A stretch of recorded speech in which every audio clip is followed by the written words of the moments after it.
성경의 말씀을 요약해서 설명을 하면 대충 이런 배경입니다.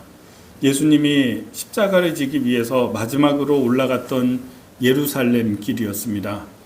예수님은 명절, 유월절 명절을 지키기 위해서 예수님이 갈릴리에서 사역을 했지만은 이제 유대인의 남자들은 다 명절 때 예루살렘에 올라가서 절기를 지키잖아요.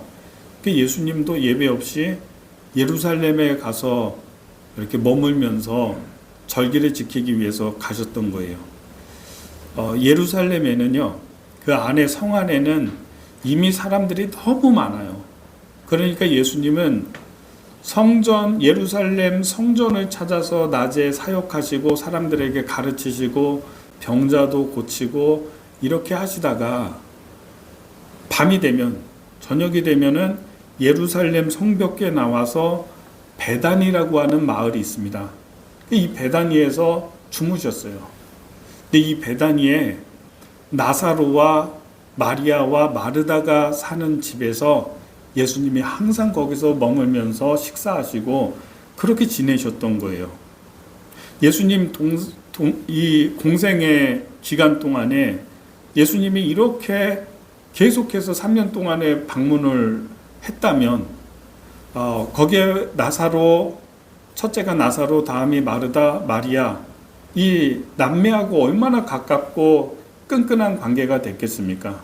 그래서 예수님이 특별히 가깝게 여기고 사랑하셨던 그런 사람들이었던 거예요. 예수님이 잡히시고 죽게 되시는 마지막 유월절에 예루살렘에 올라가셨다가 이렇게 마르다와 마리아의 집에서 머물고 계셨죠. 그런데 그때 말씀 사역을 하시는 가운데 예루살렘에 있는 그 종교 지도자들은 다른 지역에 있는 사람들하고는 수준이 달라요. 바리새파나 서기관들이나 제사장들, 이런 사람들은 진짜 사람 죽이는 사람이에요. 율법으로. 선지자가 지금까지 예루살렘 밖에서는 죽은 적이 없었다. 예수님이 그렇게 말씀하셨거든요. 다른 데 있는 사두개인들, 다른 데 있는 바리새파 사람들, 다른 지방에 있는 사람들은 그렇게까지 안 하는 거예요. 예수님을 적대해도. 근데 예루살렘에 올라가면 이건 독종이야, 정말. 이 사람 독한 사람들이야. 사람 죽이는 사람들이거든요. 예루살렘에 올라갔을 때 그 사람들을 만나서 논쟁을 하시는데, 여러분도 그럴 거예요. 1시간, 2시간 적대자들하고 논쟁하면, 말싸움하면요, 녹초가 되고 지칩니다. 그리고 심지어는 지금 이 순간에는 돌 들고 예수님 치려고 했어요. 죽이려고 했어요. 이 정도의 일들이 있고 난 다음에 예수님이 피하시듯이 이방 지역으로 들어가 버리셨거든요. 이방 땅에는 유대인들이 쫓아오지 않으니까. 그래서 거기에서 피한 거죠. 피해서 이방 땅에서 사역을 하고 사람들도 가르치시고 구원도 주시고 전도하시고 이렇게 계시는데 사람이 온 겁니다. 나사로의 집에서 마르다, 마리아 그 집에서 사람이 왔는데 나사로가 우리 오라버니가 죽게 되었다. 지금 갑자기 어떤 병인지 모르겠는데 사람이 쓰러져서 죽게 되었으니 빨리 오십시오. 이런 전가를 듣게 된 겁니다. 이제 죽습니다. 이 사람. 당신이 사랑하는 나사로가. 근데 그 얘기를 듣고서 예수님이 우리 같으면 당장 달려가야 되죠. 근데 예수님이 그 얘기를 듣고서도 그냥 사역을 거기서 이방 땅에서 계속 하시는 거예요. 이 거리가 멀지 않아요. 오늘 성경의 말씀 이 앞에서 쭉 보면은 오리길이라고 돼 있어요. 오리길. 그러면 3-4시간이면 갈 수 있는 길이에요. 걸어서. 멀지 않다고요. 근데 주님이 안 가셔요. 죽게 되었다는데. 그리고 사역을 계속해요. 근데 이 나사로의 집에서는 얼마나 애가 타겠습니까? 예수님이 빨리 오셔야 되는데 예수님이 오시면 아무리 지독한 병이라도 낫겠는데, 그러나 죽은 다음에 오면 무슨 소용이 있어. 죽기 전에 와야지 뭐라도 하겠지. 이런 생각에 계속 예수님을 애타게 이렇게 기다렸어요. 근데 주님이 사역하시다가 그 얘기를 들었을 때도 그런 말씀 하셨거든요. 나사로가 죽었다 얘기를 들었을 때에도 죽은 거 아니라고, 잔다고 그렇게 말씀하세요. 그가 죽은 게 아니라 잔다. 그러면서 다시 한번 말씀할 때에는 그가 죽었으니 이제는 죽은 지 나흘이 되었을 때, 4일이 되었을 때 그가 죽었으니 가자. 이렇게 하고서는 그제서야 죽은 지 나흘이 된 다음에 떠나세요.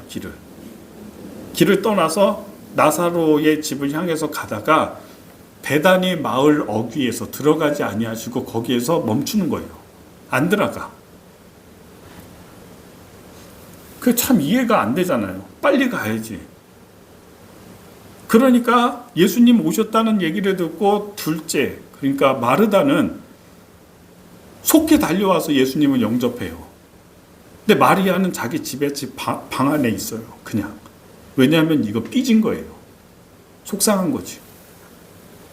내 사랑하는 오빠 죽었다고 하는데, 죽어간다고 하는데 오시지도 않다가 마을 어귀에 아직 들어오지도 않고 거기 계신다는 얘기를 듣고서는 속상한 거죠. 삐진 거죠. 인간적으로.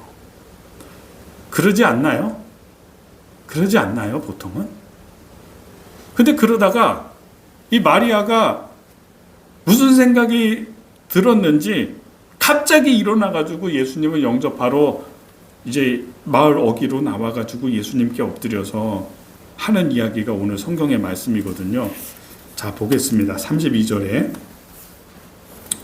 마리아가 예수 계신 곳에 가서 배웠고 뒤늦게 온 거죠. 그 발 아래에 엎드려 이르되 주께서 여기 계셨더라면 내 오라버니가 죽지 아니하였겠나이다 하더라. 이렇게 이야기를 합니다. 어떻게 보면은 마음속에 담고 있었던 서운한 마음을 얘기한 거죠. 우리 오빠가 아팠을 때, 내가 사람을 보냈을 때 그때 주님이 오셨다라고 하면 안 죽었을 텐데 당신이 늦게 와서 죽었나이다. 이렇게 속에 있는 이 이야기를 예수님께 토해내고 있는 것입니다. 우리는 우리의 인생을 해석할 때 이런 해석을 할 때가 많습니다. 그때 주님이 나를 좀 도와주셨으면 참 좋았을 텐데, 그러면 내가 이렇게 되지 않았을 텐데. 하나님, 그런 일이 나에게 없었으면 참 좋았을 텐데. 그때 그 사건이 없었다라면, 그런 일이 없었더라면, 그렇죠? 이렇게 생각할 때가 있다는 것입니다. 그런데 예수님이 이야기를 하십니다. 자, 33절의 말씀 같이 읽어보겠습니다. 33절 시작. 예수께서 그가 우는 것과 또 함께 온 유대인들이 우는 것을 보시고 심령이 비통히 여기고 불쌍히 여기사. 34절 이르시되 그를 어디에 두었느냐 이르시되 주여 보옵소서 하니. 35절 시작. 예수께서 눈물을 흘리시더라. 아멘. 이제 그 집에 가서 예수님이 들어가서 사람들이 막 울고 있는 겁니다. 사랑하는 사람이 죽었으니까. 여러분, 우리는 때로는 우리의 인생에서 죽음을 만나게 됩니다. 저는 이 죽음을 만난 적이 많이 있어요.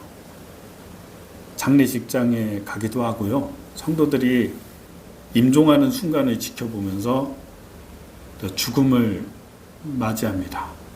만납니다. 이게 죽음이구나. 그러니까 가장 좀 마음이 아팠던 죽음은 젊은 분이었거든요. 40대 초반이었어요.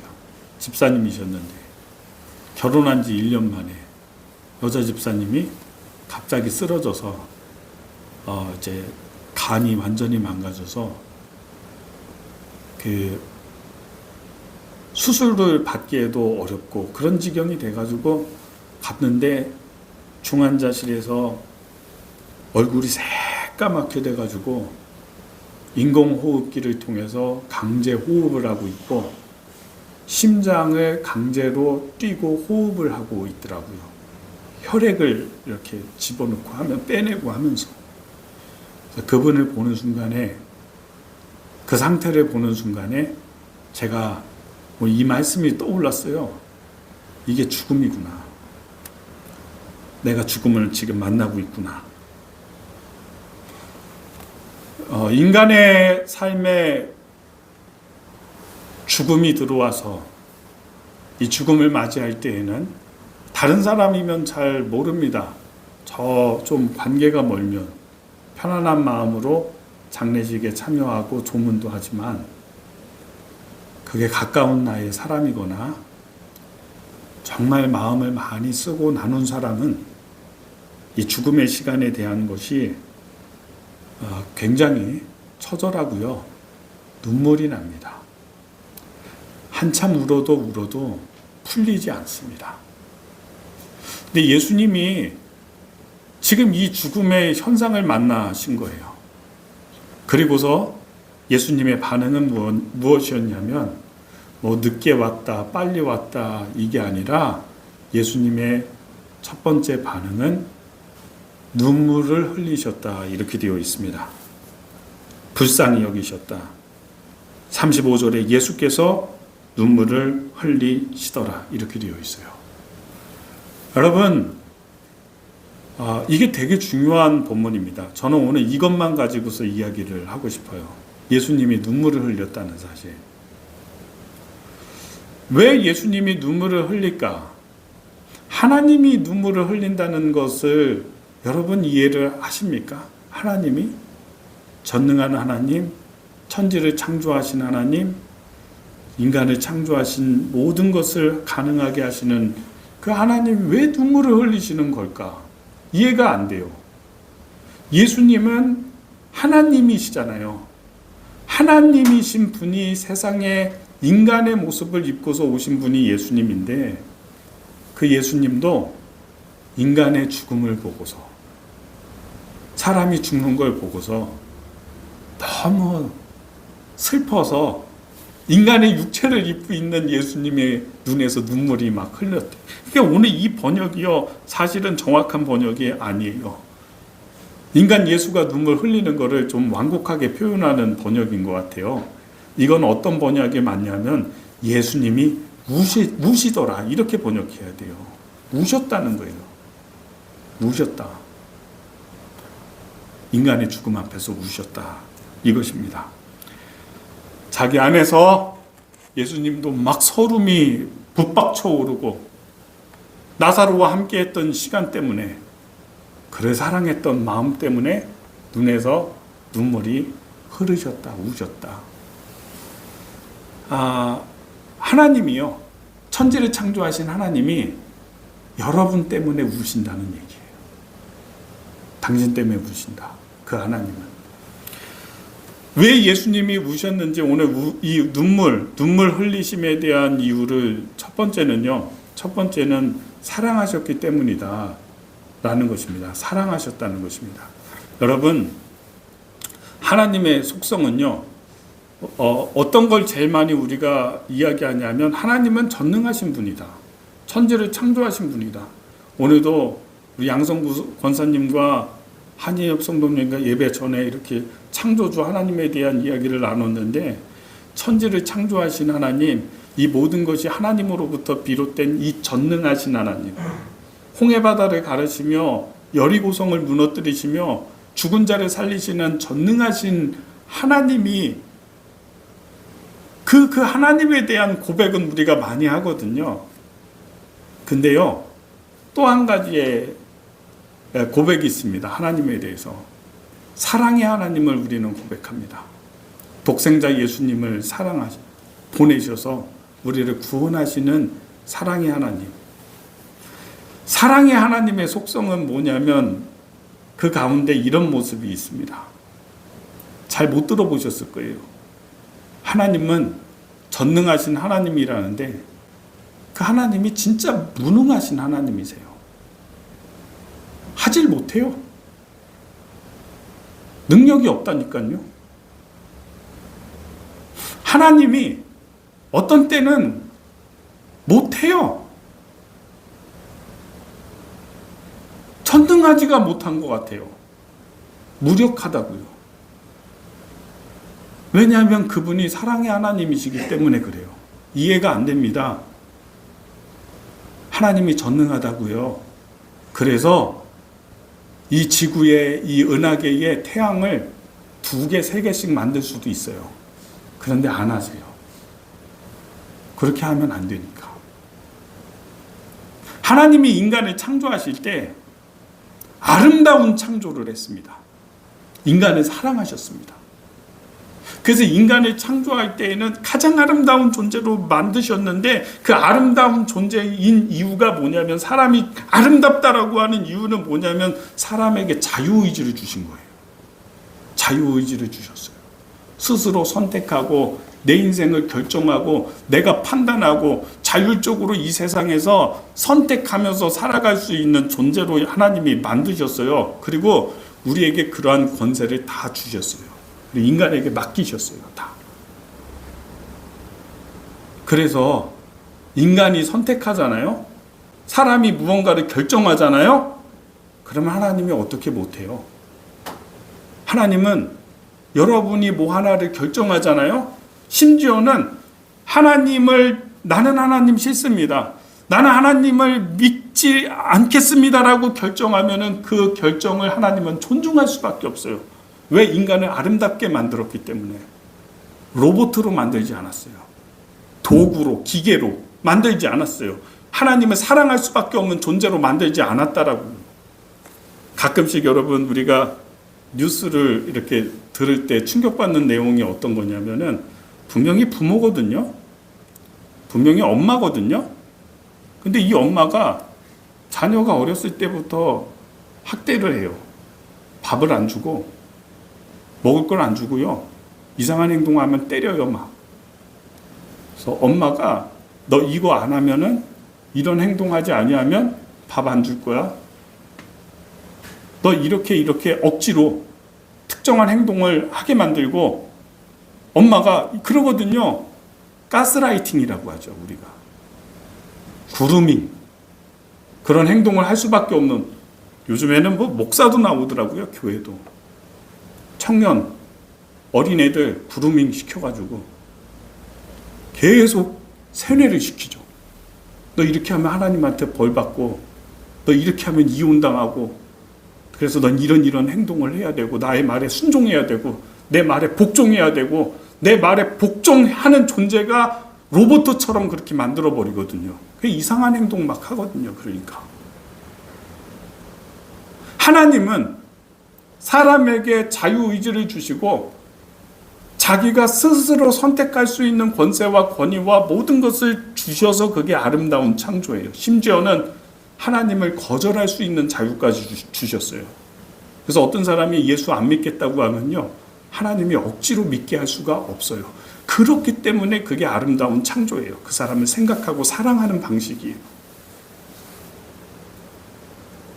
그러니 여러분, 구루밍 하나님이 참나 이렇게 했으면 좋겠다. 막 하나님 안 믿으면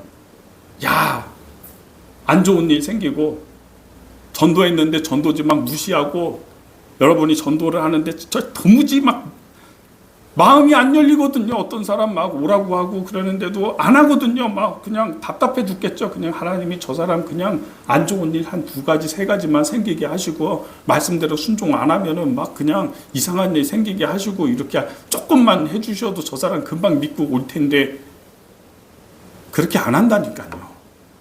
절대로 하나님이 그렇게 안 하신다니까.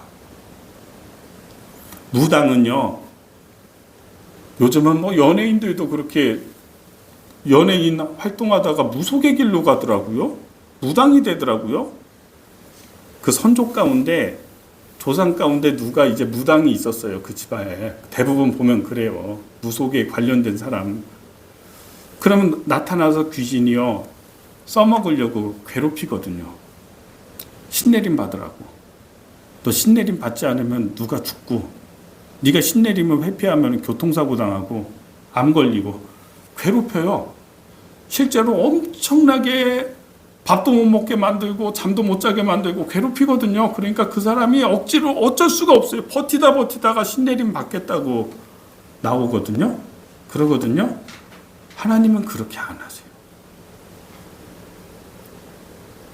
목사가 될 사람도 있어야 되죠. 그래서 그 사람을 부를 때에는 하나님이요, 부르세요. 근데 자기가 안 하겠다고 하면 억지로 안 해요. 하나님, 저는 그냥 열심히 믿음 생활하면서 살아가고 장모님까지만 하면서 교회 섬기면서 살게요 하면은 그 뜻을 존중하시고 하나님이 억지로 그 사람을 막 하지 않아요. 그리스도인은 뭔지 아세요? 하나님이 여러분을 억지로 뭐 하게 만들고 억지로 막 헌금하게 만들고 억지로 복종하게 만들고 기계처럼 도구처럼 도구화하지 않아요. 우리 인생 살다가 내가 이 직장에서 이 회사에서 이 세상에서 하나의 부품처럼 느껴지고 하나의 도구처럼 느껴지는 비통함이 있어요. 하나님은 우리를 도구로 대하지 않으세요.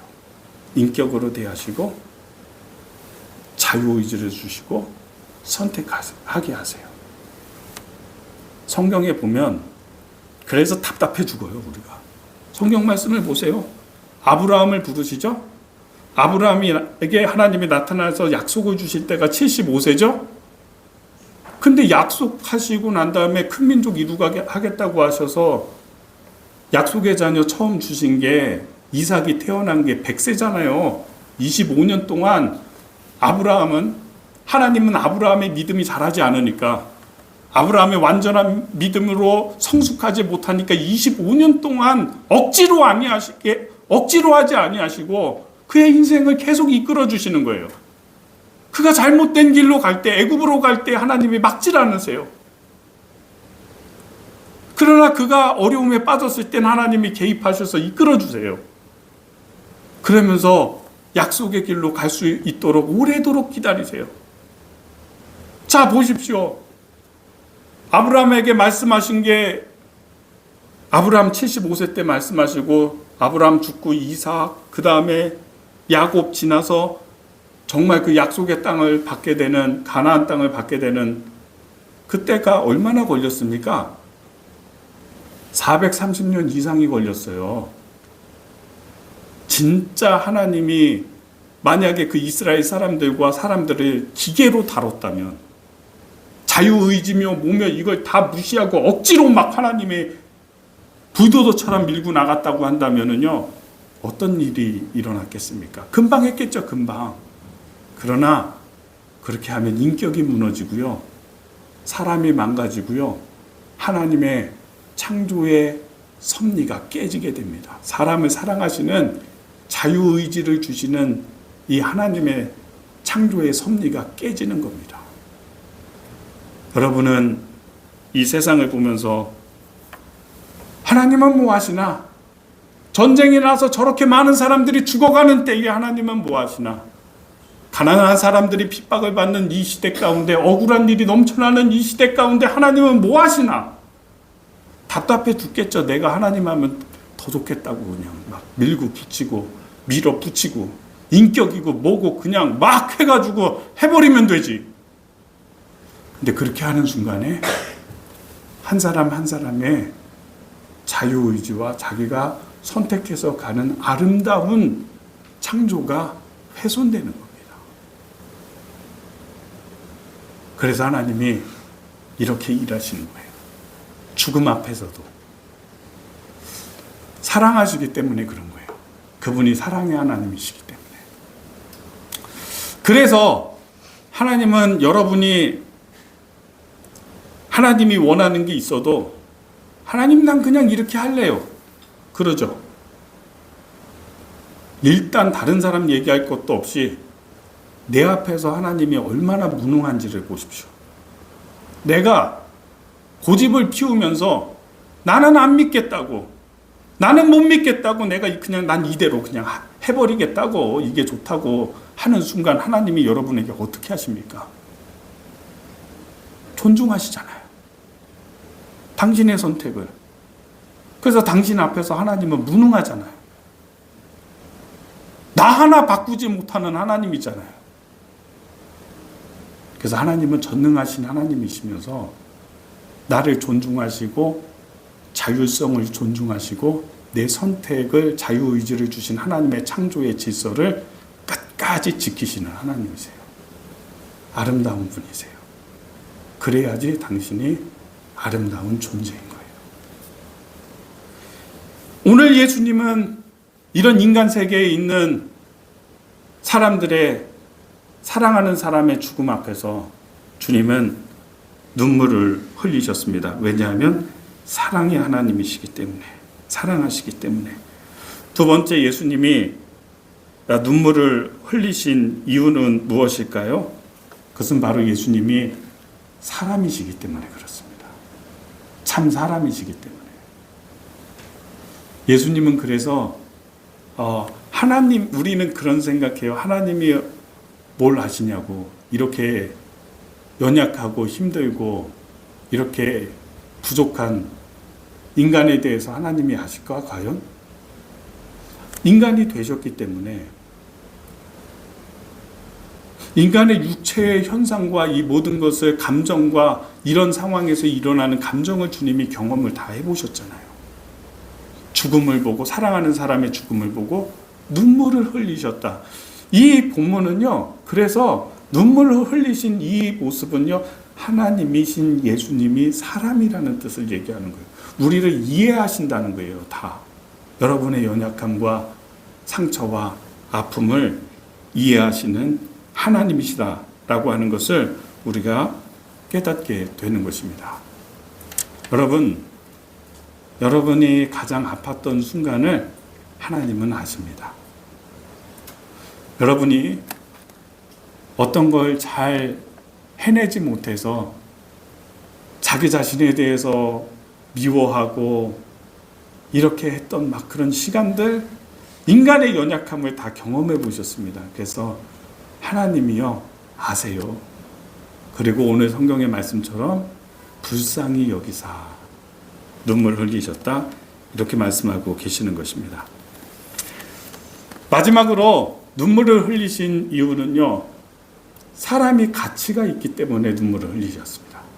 가치가 있다는 것입니다. 내가 가치가 없는 것을 가지고서 절대 눈물 흘리지 않습니다. 물건이 하나 깨지고 박살났다고 해가지고 눈물 흘리지 않습니다. 그만큼 가치가 없으니까. 여러분, 쓰레기 이렇게 버리시죠? 분리수거하고. 대부분 남자분들의 몫일 텐데, 집안에 이렇게 분리수거하고 쓰레기 버리고 이렇게 할 때 보면은 눈물 흘리면서 쓰레기 버리시는 분 계세요? 네? 가치가 없는 거니까 눈물을 흘리지 않는 거예요. 때로는요, 어떤 물건일지라도요, 내가 정말 소중하게 생각하고 값어치가 있는 것이 사라지게 되면 눈물 흘릴 수 있어요. 너무 안타까워서. 왜? 그게 가치가 있기 때문에 그렇죠. 가치가 있기 때문에 눈물이 나요. 사람도 저 사람은 나에게 깊은 가치가 있었던 사람은 눈물이 나요. 이 말씀을 통해서 여러분, 하나님은 한 사람 한 사람을, 모든 사람을 이렇게 가치 있게 대하시고요, 여러분 앞에서 여러분이 슬퍼하고 눈물 흘리고 낙심하고 있을 때 주님이 여러분이 가치가 있기 때문에 눈물을 흘린다는 사실을 아셔야 돼요. 눈물 흘리세요. 눈물. 라만차이의 사나이라고 하는 뮤지컬이 있어요. 이게 브로드웨이에서 공연도 많이 하고 하는데 돈키호테 얘기잖아요. 근데 여러 가지 버전이 있어요. 워낙에 이제 좋은 이런 뮤지컬 대본이어서 여러 파생본들이 많이 나왔는데 이런 스토리가 있습니다. 라만차이의 장군은 뛰어난 장군이고 막 싸움터를 누비면서 전쟁을 하는 기사가, 위대한 기사가 말을 타고 뚜벅뚜벅 이렇게 달려가다가 한 마을에서 사람들이 웅성웅성 이렇게 모여 있는 거예요. 그래서 말을 세우고서 이 사람이, 라만차의 사나이가 이렇게 걸어서 가서 봤더니 사람들은 돌을 들고, 한 여자가 땅에 엎드려져 가지고 머리를 늘어뜨리고 눈물을 흘리면서 비참하게 있고, 사람들은 그 여자를 향해서 너는 창녀라면서 손가락질을 하고 침을 뱉고 있어요. 더러운 여자라고. 이 여자는 고개를 들지 못하고 그러게 있었습니다. 라만차의 사나이가 뚜벅뚜벅뚜벅 그 여자를 앞에 서서 그를 쳐다보면서 이렇게 얘기했습니다. 내가 볼 때 당신은 참 고귀한 여자입니다. 이렇게 말해줬어요. 그랬더니 이 여자는 아닙니다. 나는 더러운 창녀입니다. 사람들이 나에게서 더 달콤한 것만 빼먹고 던져버리는 담배꽁초 같은 사람입니다. 이렇게 얘기하죠. 근데 이 라만차의 기사가 아닙니다. 내가 볼 때 당신은 정말 귀부인이 맞습니다. 이렇게 얘기하고 떠나갔어요. 말을 타고 또 이제 전장을 향해서 갔어요. 3년이 지났어요. 라만차의 사나이는 많은 곳에서 싸움을 하다가 치열한 전쟁 가운데 칼을 맞고 벽에 기대서 피를 흘리면서 죽어가고 있었습니다. 근데 그때 어떤 한 고귀한 귀부인이 좋은 옷을 입고 귀부인이 뚜벅뚜벅 걸어와서 라만차의 사나이 앞에서 앉아서 이야기합니다. 라만차의 사나이가 당신은 누구입니까? 여자가 이야기하죠. 나는 창녀였고 사람들에게 손가락질을 듣는 여자였고 나는 담배꽁초와 같은 사람이었고 그러나 어느 날 당신이 나에게 귀부인이라고 말해 주었고 그 말을 듣고 나는 그때부터 달라졌습니다. 나는 내 안에 있는 새로운 나와 만났습니다. 귀부인이 된 거예요. 그 얘기를 듣고 라만차의 사나이가 눈을 감죠. 이런 뮤지컬 드라마예요. 우리는 세상을 살 때 어떨 때는 내가 가치가 없다고 느껴질 때도 있습니다. 세상에서 많이 무력하다고 느껴지는 순간도 있을 수 있습니다. 그러나 저는 오늘 이 말씀에 예수님이 나사로의 죽음 앞에서 눈물을 흘리신 이 모습을 통해서요, 가치가 있는 존재이기 때문에 예수님이 눈물을 흘리는 것입니다. 당신이 지금까지 당신을 어떻게 생각했을지라도 주님이 우리의 앞에서 눈물을 흘리십니다. 가치가 있어서. 너는 세상 그 어디에도, 지금 여러분 인구가 얼마나 되는지 아세요? 인류가 85억이래요. 10년 전까지만 해도 75억이라고 했거든요. 85억이래요. 똑같은 사람이 한 명이 없어요. 다 달라요. 다. 손금이 다르고 다 달라요. 하나님은 여러분을 그 세상에 그 많은 사람들 가운데 하나밖에 없는 존재예요. 당신이. 그래서 당신이 슬퍼하고 눈물 흘리고 당신이 넘어지거나 쓰러지면요, 예수님이 눈물을 흘린다.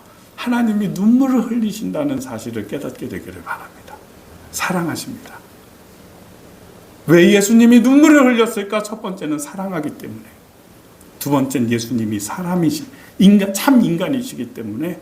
세 번째, 당신이 가치가 있기 때문에. 오늘 이 말씀을 기억하면서 명절이죠. 이제 또 반갑지 않은 사람을 또 만나야 되기도 하고 친지를 방문하게 되고, 반갑지 않다기보다도 좀 부담스럽기도 하고 걱정도 되고 많이 그렇대요. 그러니까 이게 설문조사 보니까 한 80%가 그런 저기가 좀 있다는 것 같더라고요. 여러분, 하나님이 여러분을 귀하게 여기십니다. 사랑하십니다. 이 말씀을 갖고 살아가시는 여러분의 삶이 되기를 주님의 이름으로 축복합니다. 기도하겠습니다.